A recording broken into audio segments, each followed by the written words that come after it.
The power goes out and the temperature drops, and suddenly your house turns into a survival game where the final boss is bad decisions.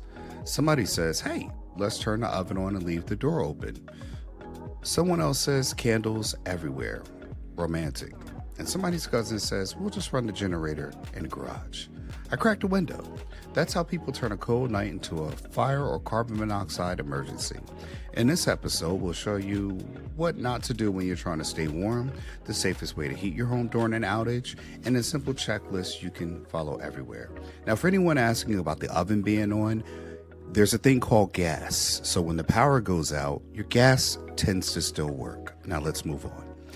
This content obviously is for educational purposes, and I just gave you education because a lot of people don't understand the difference between electric and gas. So stoves are also gas powered. In this situation, that stove was gas powered.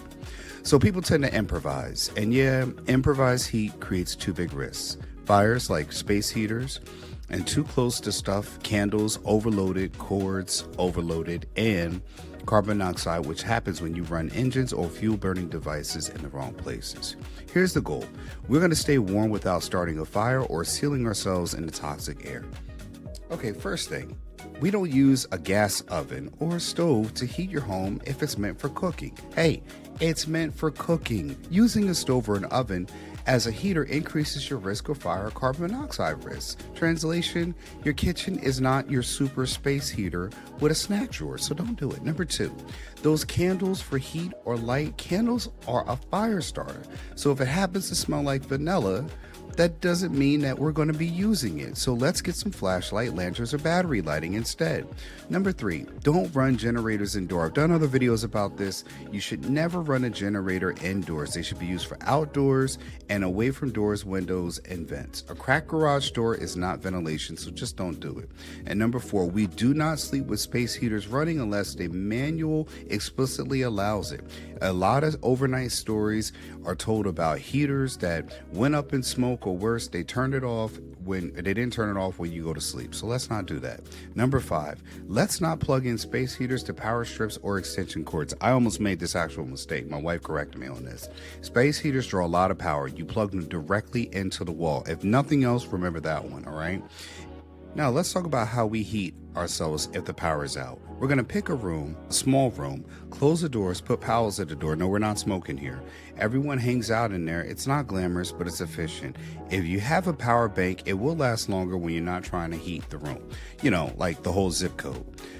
You want to layer up like you're getting paid for it. Warmth is a system. Basic layer insulation like a sweatshirt, fleece, and outer layer. Don't forget socks and a hat. You might want more warm pair of socks. Your body loses heat fast through your head and your feet, so fix that first. And next, we use an electric space heater safely if you still have some power.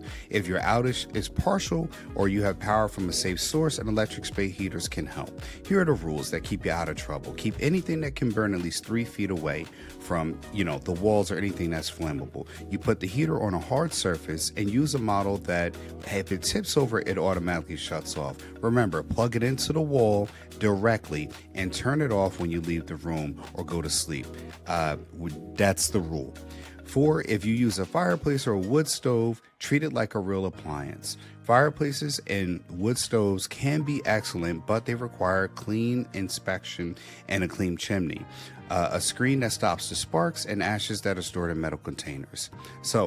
And remember, put that fire out before you go to sleep. Wood heat is powerful, so is fire. Respect both. If you use any fuel burning heat source, build a carbon monoxide protection. This is non-negotiable. So let's talk about carbon monoxide protection for a minute. You don't need to have a working alarm, but you should have battery backups if the power does go out. Make sure you're thinking about fresh air, don't seal fumes, and ever. Always follow the manufacturer's instructions exactly, no shortcuts. Remember, carbon monoxide poisoning can feel like the flu. You get a headache, dizziness, nausea, confusion, or unusual tiredness. So fresh air immediately and call for help. Get out of there. And now, the safest alternatives, the dumb stuff people sometimes try. First alternative, create a warm room setup. Pick one room, grab blankets, sleeping bags, even some floor padding like cardboard under blankets, which does help a lot.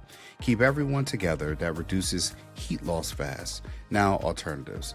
Be it backup power for safe electric, heat, and essentials. If you have a generator, make sure to use it properly outdoors, or maybe a battery power station. Prioritize safe lighting, communication, and medical devices, and keep your pipes from freezing. I have a video on that too. Then, if you can, consider heating.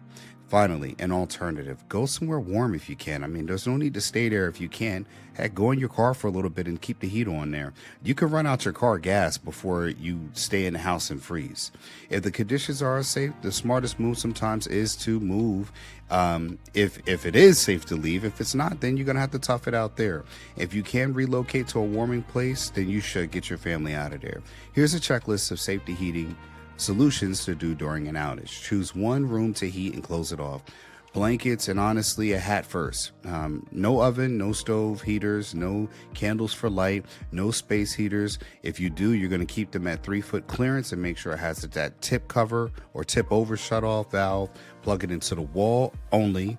Turn it off when you're sleeping. For fireplaces or wood stoves, always keep that screen, chimney clean, and make sure it's out before you go to sleep. Handle ash safely.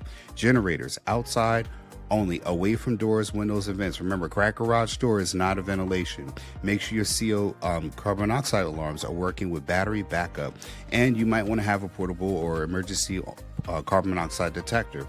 If anyone feels sick, automatically get them out, fresh air, and call for help. If the power went out tonight, you know what to do now. And honestly, more importantly, what not to do. Save this video, share it with someone who thinks they know better than you. And next episode, we'll cover frozen pipes and mistakes that people make during a cold week and to a 5-figure repair. Before you go, I want to leave you with this. Everything we cover is part of a greater mission to help everyone every day build real security and generational wealth through land ownership. For a full roadmap, grab my book, Getting Dollars from Dirt on Amazon. You're ready to own land? Visit AncestryLands.com. I'm Phil Davis. I hope you enjoyed this video, learned something and what to do and what not to do. Make sure you stay warm and stay thirsty, my friends. Now go buy some land. Hi everyone, you can contact our office today to get your first purchase of vacant land with no credit check and no long paperwork process by contacting Ancestry Lands today.